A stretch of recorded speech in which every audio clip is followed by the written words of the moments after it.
भारत माता की, भारत माता की जय गुरुदेव, धन गुरुदेव, जय गुरुदेव, धन गुरुदेव।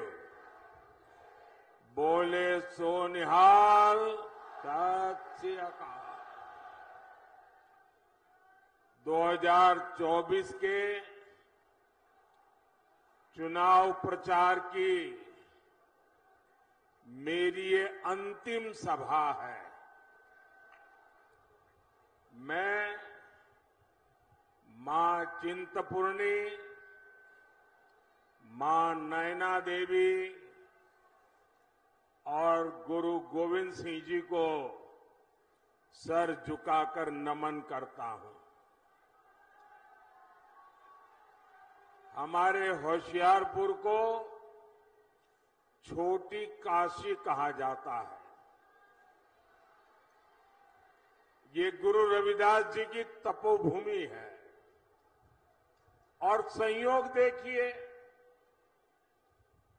काशी जहां से मैं सांसद हूं, वहां गुरु रविदास जी का जन्म हुआ था। इसलिए होशियारपुर की इस पुण्य भूमि पर आज चुनाव अभियान का समापन होना मेरे लिए अपने आप में सौभाग्य से कम नहीं है। भाई और बहनों, गुरु रविदास जी कहते थे, मन चंगा तो कठौती में गंगा। मैं भी पूरे ईमानदार मन से देश की सेवा में जुटा हुआ हूं और इसलिए जनता का आशीर्वाद भी मेरे साथ है। मैं देश भर में जाकर के आया हूं। जनता जनार्दन ने तीसरी बार मोदी सरकार बनाना पक्का कर लिया है।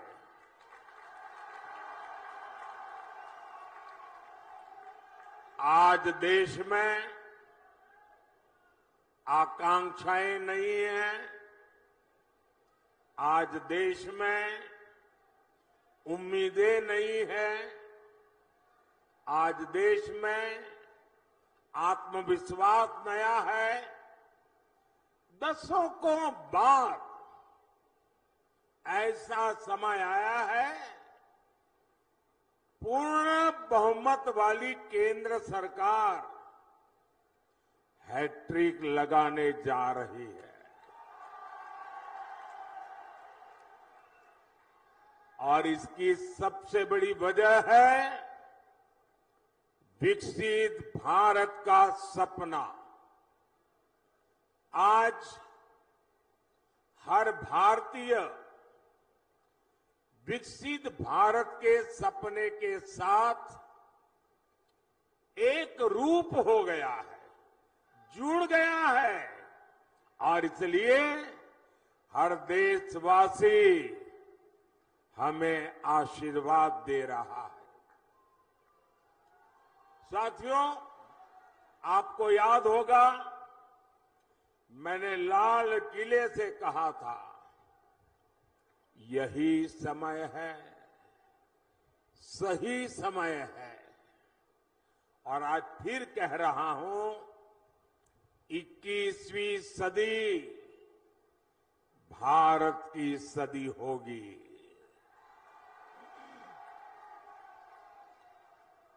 पिछले 10 साल में भारत ने जो विकास करके दिखाया है, वो अभूतपूर्व रहा है। आज जब पंजाब के लोग, दूसरे राज्यों के लोग विदेश जाते हैं तो खुद देखते हैं कि वहां भारत और भारतीयों की इज्जत कितनी बढ़ गई है। जब देश में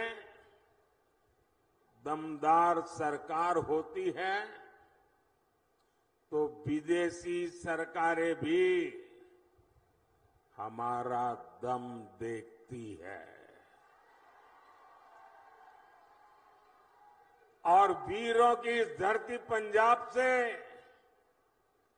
बेहतर कौन जानेगा कि दमदार होने का मतलब क्या होता है।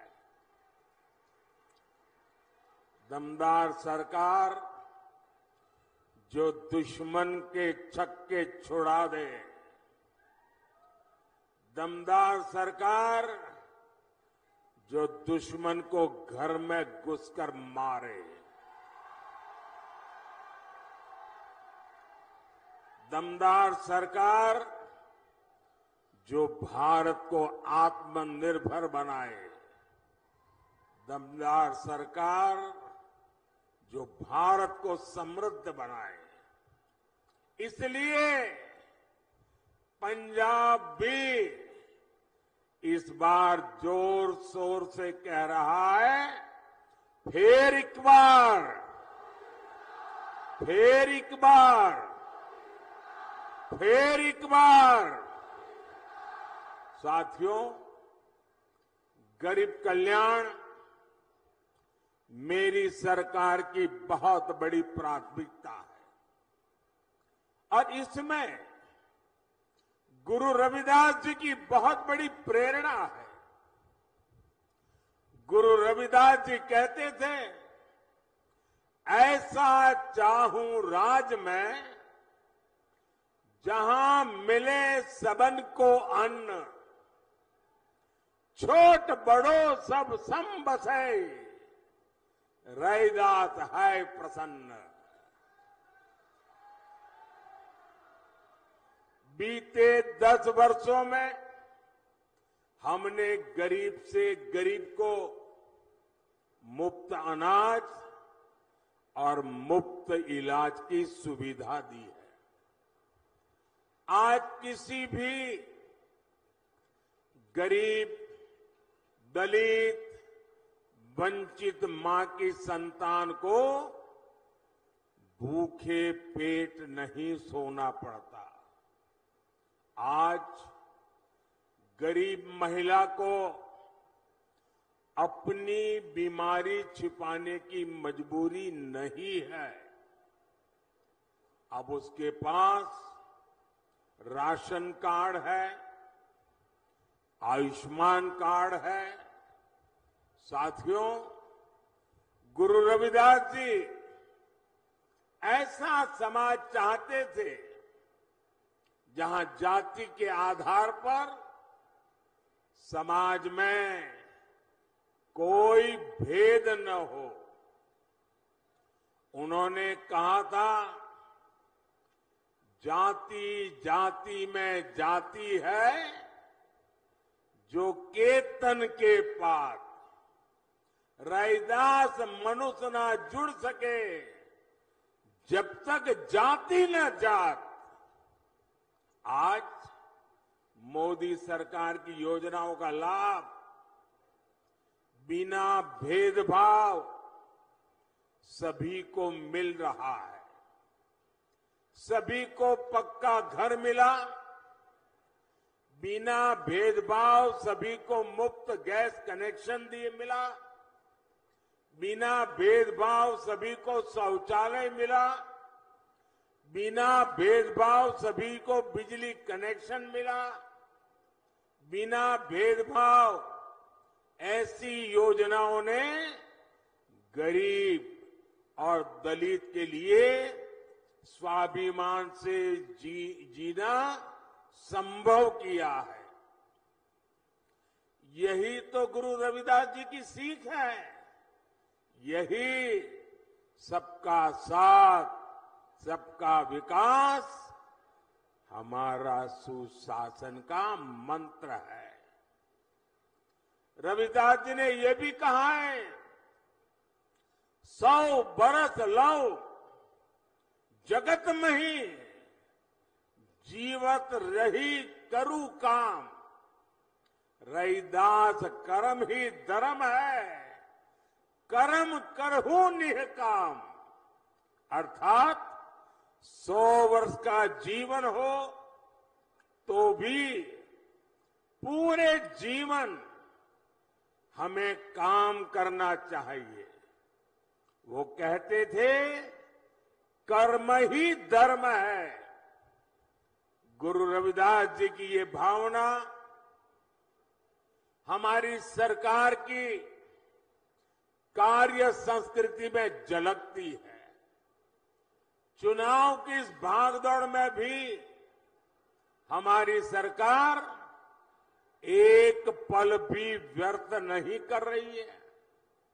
सरकार बनते ही तीसरे टर्म में अगले 125 दिन में क्या होगा, सरकार क्या करेगी, सरकार कैसे करेगी, सरकार किसके लिए करेगी, सरकार कब तक करेगी, इसके रोड मैप पर काम कर लिया गया है।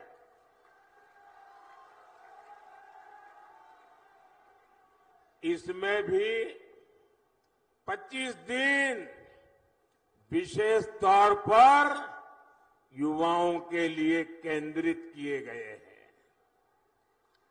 अगले 5 साल में कौन से बड़े निर्णय लेने हैं, इसकी भी रूपरेखा खींची जा चुकी है।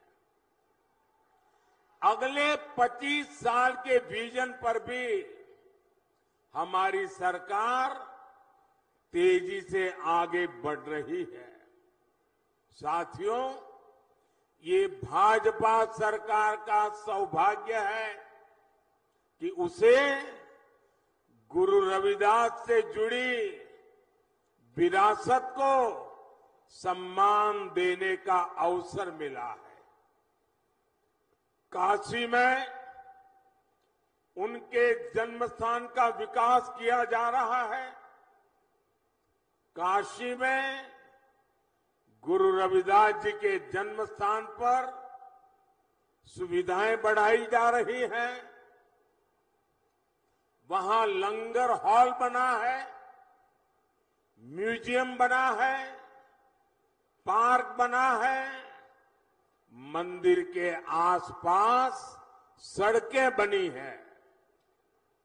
कोशिश यही है कि आप लोग जब यहां से काशी आए तो आपको वहां परेशानी न हो।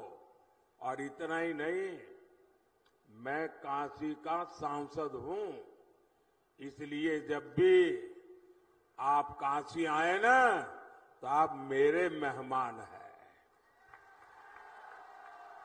और मैं मेहमान नवाजी में कोई कमी नहीं रखता हूं।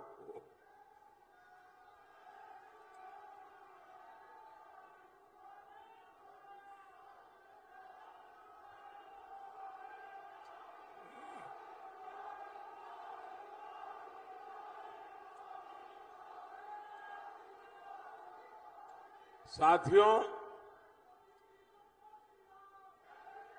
काशी में तो हम बहुत कुछ कर रहे हैं। जो लोग वहां जाते आते रहते हैं वो देखते होंगे, हर बार जाएंगे कुछ न कुछ गुरु रविदास जी के चरणों में हमने समर्पित किया है। लेकिन इसके अलावा मध्य प्रदेश में गुरु रविदास जी के विशाल स्मारक का शिलान्यास का अवसर भी मुझे ही मिला था। वहां मध्य प्रदेश में भाजपा सरकार है और वो कार्यक्रम ऐसा हुआ, हजारों गांवों की मिट्टी और देश की सैकड़ों नदियों के जल एकत्रित करके गुरु रविदास जी का भव्य स्मारक मंदिर वहां बनाया जा रहा है। भोपाल में ग्लोबल स्किल पार्क का नाम भी गुरु रविदास जी के नाम पर रखा गया है। दिल्ली में भी तुगलकाबाद में गुरु रविदास जी महाराज का जो पवित्र स्थान है उसे और दिव्य बनाना भी ये हमारा संकल्प है। इसके लिए सुप्रीम कोर्ट से जमीन की विशेष मंजूरी भी ले ली गई है और आज जब मैं होशियारपुर आया हूं तो अपने मन की एक और बात आपको बताना चाहता हूं। आपको पता है कि हमने अयोध्या में प्रभु राम का मंदिर तो बनाया। जय श्री राम। 500 साल बाद अयोध्या में भगवान राम का मंदिर बना और आपको खुशी होगी ये अयोध्या में प्रभु राम जन्म स्थान का पहला लड़ाई अगर किसी ने लड़ी थी तो मेरे सिख भाई बहनों ने लड़ी थी और तब से लड़ाई चली और आज राम मंदिर बना है। राम मंदिर तो बना लेकिन यात्रियों की सुविधा के लिए हमने अयोध्या में एक बहुत बड़ा हवाई अड्डा बनाया, लेकिन हवाई अड्डे का नाम हमने महर्षि वाल्मीकि के नाम पर रखा है। यानी राम जी के पास जाना है, रामलला के पास जाना है, पहले वाल्मीकि जी के पास जाना होता है। इसी प्रकार मेरी इच्छा है कि आदमपुर एयरपोर्ट का नाम भी गुरु रविदास जी के नाम पर रखा जाए।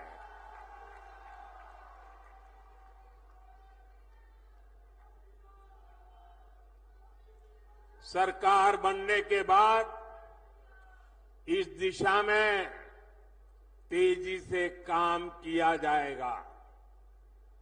भाइयों और बहनों, भाजपा विरासत भी विकास भी इस मंत्र पर चल रही है। आपने देखा है जब अफगानिस्तान में संकट आया, वहां पर हमारे जो सिख भाई बहन रहते थे, वहां जो हमारा गुरुद्वारा था, बहुत खतरे पैदा हो गए, तो हम गुरु ग्रंथ साहब के स्वरूपों को पूरे अदब के साथ माथे पर रख करके भारत लाए। इतना ही नहीं, हमने साहिबजादों के बलिदान को श्रद्धा पूर्वक नमन करते हुए 26 दिसंबर को वीर बाल दिवस मनाना तय किया। और ये सिर्फ एक दिवस नहीं है, इतना बड़ा बलिदान, इतना बड़ा त्याग, इतनी बड़ी प्रतिबद्धता केरल के बच्चे को भी पता होनी चाहिए, आसाम के बच्चे को भी पता होना चाहिए, तमिलनाडु के बच्चे को पता होना चाहिए, बंगाल के बच्चे को भी पता होना चाहिए। और इसलिए हमने वीर बाल दिवस के द्वारा हिंदुस्तान की भावी पीढ़ी को प्रेरणा देने के लिए वीर बाल दिवस की परंपरा शुरू की है। हमने हरमिंदर साहब के लंगर को टैक्स से मुक्त किया, विदेशी भक्त भी सेवा के लिए दान दे सके, इसके लिए हमने नियमों में छूट भी दी है। साथियों, विकसित होते भारत के सामने कुछ चुनौतियां भी है। कांग्रेस और इंडी गठबंधन की स्वार्थ की राजनीति, वोट बैंक की राजनीति ने देश का बहुत नुकसान किया है। इनका वोट बैंक, जो वोट बैंक के प्रति उनका प्यार था कि बंटवारे के समय के हमारे करतारपुर साहिब पर भारत का अधिकार नहीं जता पाए। यही लोग हैं जो अपने वोट बैंक के लिए लगातार राम मंदिर का विरोध करते रहे। अपनी तुष्टीकरण की इसी राजनीति की वजह से इंडी गठबंधन सीएए का भी विरोध कर रहा है। साथियों, आजकल देश के लोग इंडी गठबंधन वालों से संविधान की रट सुन रहे हैं। ये वो लोग हैं जिन्होंने इमरजेंसी में संविधान का गला घोंट दिया था।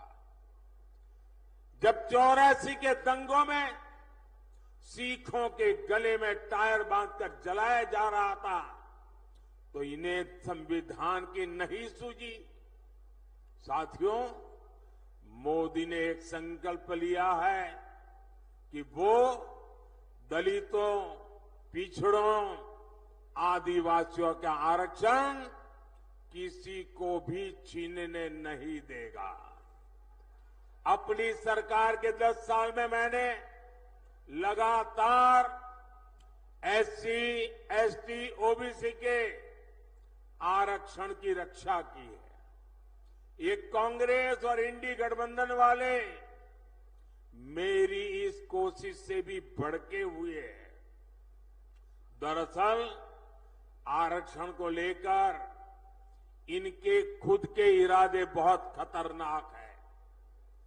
इनका पूरा track record SC, ST, OBC का आरक्षण छीनने का रहा है। सरकारी नौकरी में धर्म के आधार पर आरक्षण हो, स्पोर्ट्स में, सरकारी टेंडर में धर्म के आधार पर आरक्षण हो, यूनिवर्सिटी के दाखले में धर्म के आधार पर आरक्षण हो, ये संविधान की भावना का, बाबा साहब आंबेडकर की भावना का अपमान कर रहे हैं। ये दलितों और पिछड़ों का आरक्षण छीनकर उसे सिर्फ और सिर्फ मुसलमानों को देना चाहते हैं। ये धर्म के आधार पर देश को बांटने की एक और बड़ी गहरी साजिश है। 2024 के इस चुनाव अभियान में मोदी ने इनकी इस सबसे बड़ी साजिश से पर्दा उठा दिया है, उनको बेनकाब कर दिया है और इसलिए बौखलाए हुए हैं और लगातार मोदी को नई नई गालियां देते रहते हैं। भाई और बहनों, आप भी जानते हैं कांग्रेस भ्रष्टाचार की जननी है। 60 साल तक कांग्रेस ने जो कारनामे किए हैं, भ्रष्टाचार की एक से बढ़कर एक वारदातें की हैं, ऐसा लगता है कांग्रेस ने भ्रष्टाचार में डबल पीएचडी कर ली है। और अब कांग्रेस के साथ एक और कट्टर भ्रष्टाचारी पार्टी भी जुड़ गई है। इतना ही नहीं, ये भयंकर झूठवादी पार्टी भी है। अब आप देखिए, यहां तो आमने सामने लड़ने का ड्रामा कर रहे हैं, दिल्ली में एक साथ चुनाव लड़ रहे थे और लोग भूले नहीं कि ये झूठवादी पार्टी, ये कट्टर भ्रष्टाचारी पार्टी की पहली सरकार कांग्रेस के समर्थन से दिल्ली में बनी थी और इसलिए इन्होंने जो भ्रष्टाचार की जननी कांग्रेस है उससे बराबर भ्रष्टाचार के पाठ पढ़ लिए हैं। हम छोटे थे तो एक कथा सुना करते थे और कथा बड़ी मजेदार थी। वो कथा ऐसी थी कि एक प्रेग्नेंट विमेन डिलीवरी के लिए अस्पताल में गई और बेटे का जन्म हुआ, लेकिन जो नर्स वो डिलीवरी करवा रही थी वो ढूंढने लगी चारों तरफ, उसकी अंगूठी कहीं खो गई थी। वो रोने लगी, अरे मेरी अंगूठी कहां गई, अंगूठी कहां गई।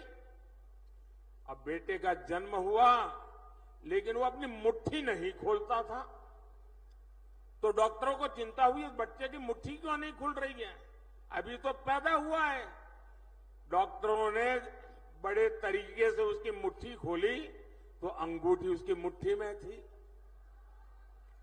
तो लोगों ने कहा ये बच्चा पैदा होते ही चोरी करता है, तो पता चला उसका बाप बहुत बड़ा चोर था, बड़ा डाकू था। तो जन्मजात ये भ्रष्टाचार की जननी कांग्रेस की गोद से एक कट्टर भ्रष्टाचारी पैदा हुए हैं और इसलिए कांग्रेस को तो भ्रष्टाचार में पीएचडी करते करते 60 साल लगे। ये तो जन्म से ही कट्टर भ्रष्टाचारी पैदा हुए हैं। ये लोग क्या क्या बातें करते थे, कहते थे पंजाब को नशा मुक्त करेंगे और नशा मुक्त के इतने भाषण किए, पूरे पंजाब को बदनाम करने वाली उड़ता पंजाब फिल्में बनाई थी, चारों तरफ बदनामी की थी। लेकिन इन्होंने आते ही नशे को ही अपनी कमाई का साधन बना दिया है। दिल्ली के शराब घोटाले को पूरी दुनिया जान चुकी है। यहां खनन माफिया भी बेलगाम चल रहा है। इन कट्टर भ्रष्टाचारियों ने, भयंकर झूठवादियों ने पंजाब को गैंग वॉर में झोंक दिया है। इन लोगों ने पंजाब में उद्योग और खेती दोनों को बर्बाद कर दिया है। ये कट्टर भ्रष्टाचारी, भयंकर झूठवादी तो नारी उत्पीड़न में भी नंबर 1 बनते जा रहे हैं। आज दिल्ली से लेकर पंजाब तक इनके कारनामे दुनिया देख रही है। इनके नेता का ठिकाना नहीं, नीति फर्जी, नारे फर्जी और नियत में भी खोट है।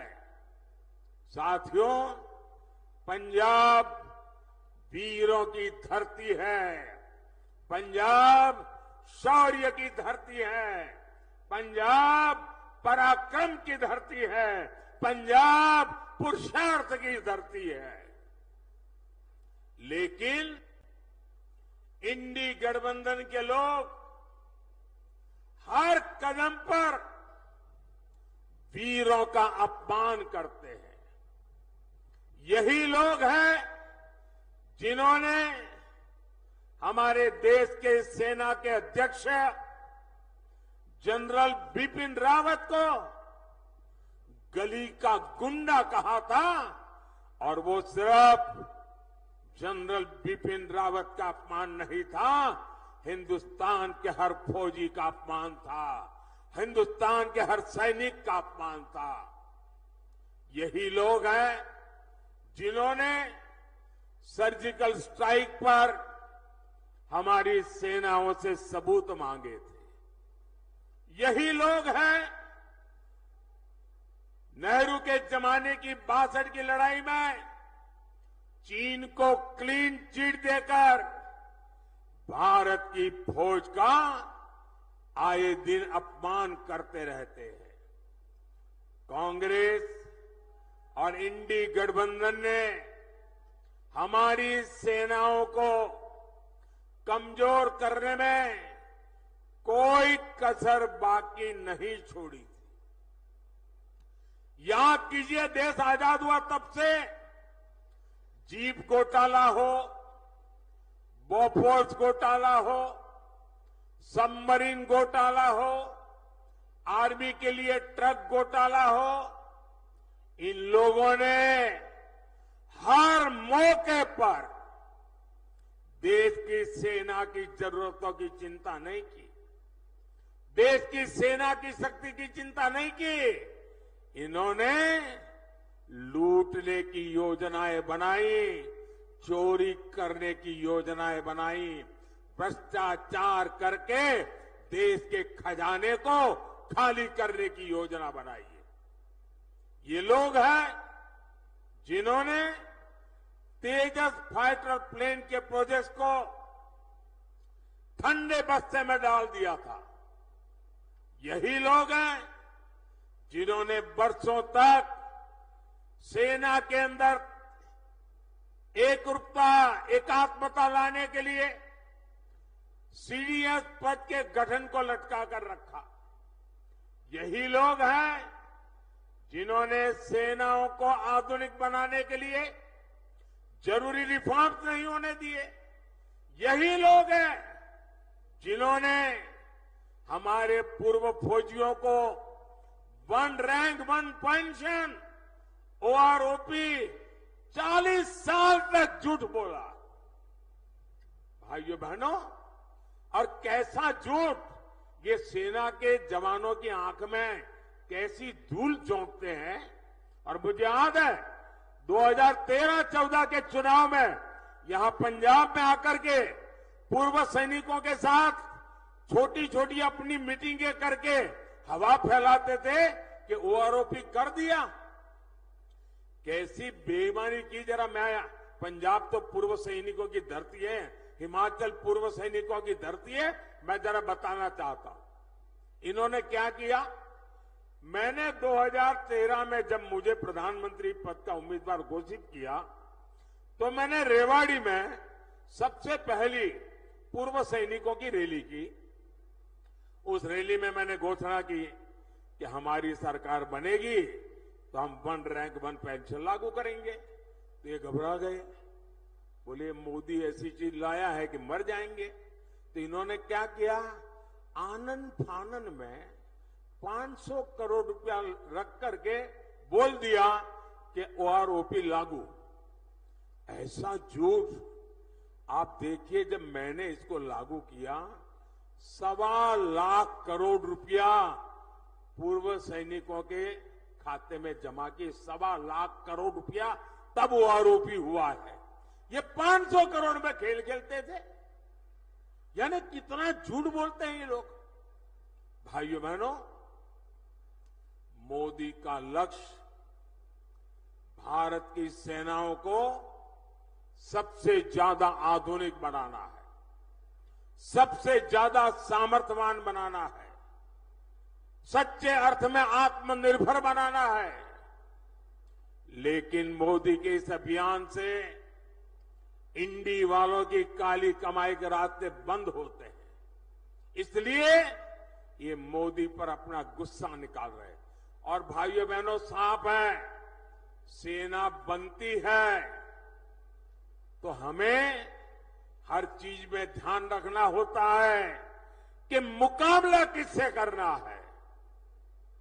लड़ाई होगी तो किसके साथ होगी, युद्ध होगा तो किसके साथ का होगा, उसकी ताकत क्या है, उस हिसाब से हमारी की सेना को तैयार करना होता है। सिर्फ 26 जनवरी में परेड के लिए सेनाएं तैयार नहीं की जाती है।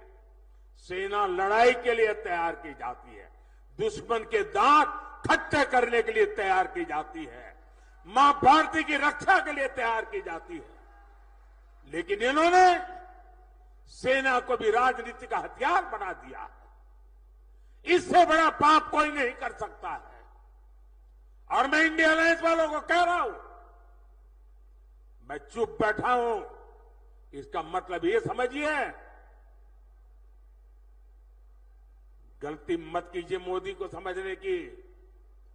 अगर मोदी जिस दिन मुंह खोलेगा तो हमारी 7 पीढ़ी के पाप निकाल करके रख दूंगा।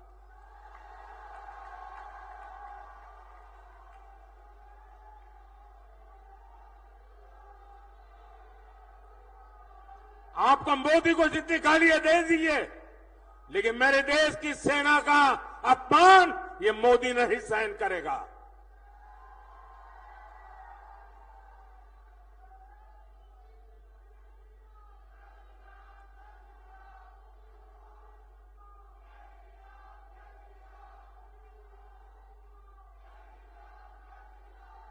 भाई और बहनों,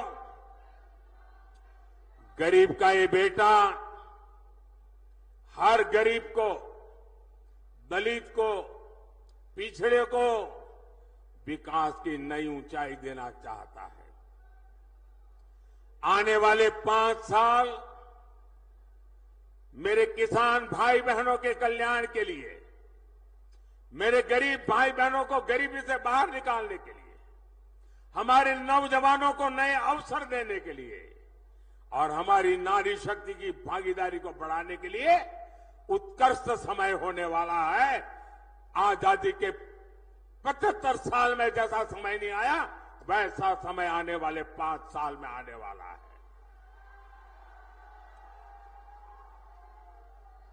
और इसलिए चुनाव की मेरी आखिरी सभा में गुरु रविदास जी की पवित्र भूमि से, गुरुओं की पवित्र भूमि से, वीर बलिदानियों की पवित्र भूमि से मैं देशवासियों को कह रहा हूं, आखिरी चरण में मतदान के सारे रिकॉर्ड तोड़ दीजिए, भारी मतदान कीजिए और जहां जहां भाजपा एनडीए के उम्मीदवार है वहां भारी बहुमत से विजयी बनाइए। 400 पार का आखिरी जो काम है वो आखिरी तबके के मतदाताओं के पास है। मुझे पूरा विश्वास है कि वो सौभाग्य जाने नहीं देंगे। आपसे 1 जून को पंजाब की हर सीट पर कमल खिलाने के लिए मैं आपसे आशीर्वाद मांगने आया हूं, मैं आपसे सहयोग मांगने आया हूं। होशियारपुर से बहन अनीता सोमप्रकाश जी और आनंदपुर साहब से मेरे पुराने साथी कार्यकर्ता सुभाष शर्मा जी को भारी मतों से विजयी बनाने के लिए मैं आपसे प्रार्थना करता हूं। ज्यादा से ज्यादा परिवारों में जाएंगे, ज्यादा से ज्यादा परिवारों में जाएंगे। मुझे आपसे जवाब चाहिए, ज्यादा से ज्यादा परिवारों में जाएंगे, हर घर में जाएंगे, ज्यादा से ज्यादा मतदान कराएंगे, हर पोलिंग बूथ में विजय दिलाएंगे, गांव गांव कमल खिलाएंगे। अच्छा, मेरा एक काम करेंगे, मेरा एक काम करेंगे, ऐसा नहीं पूरी ताकत से बोलो तो बताऊंगा। मेरा एक काम करेंगे, जरा हाथ ऊपर करके बताइए, मेरा काम करेंगे। देखिए, यहां से जाने के बाद अपने मोहल्ले में, अपने गांव में जो भी देवस्थान हो, गुरुद्वारा हो, वहां पर जाना और मोदी की तरफ से वहां माथा टेकना और हमें गुरुओं से आशीर्वाद चाहिए, हमें हमारे परमात्मा से आशीर्वाद चाहिए, लेकिन आशीर्वाद मोदी के लिए नहीं मांगना है, आशीर्वाद मोदी के परिवार के लिए नहीं मांगना है।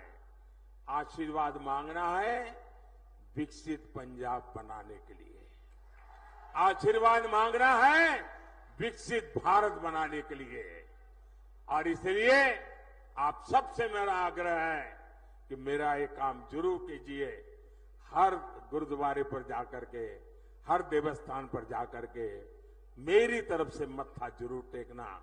मेरे साथ बोलिए, जय गुरुदेव, जय गुरुदेव, धन गुरुदेव, धन गुरुदेव।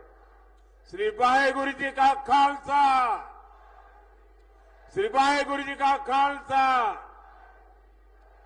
भारत माता की, भारत माता की। बहुत बहुत धन्यवाद।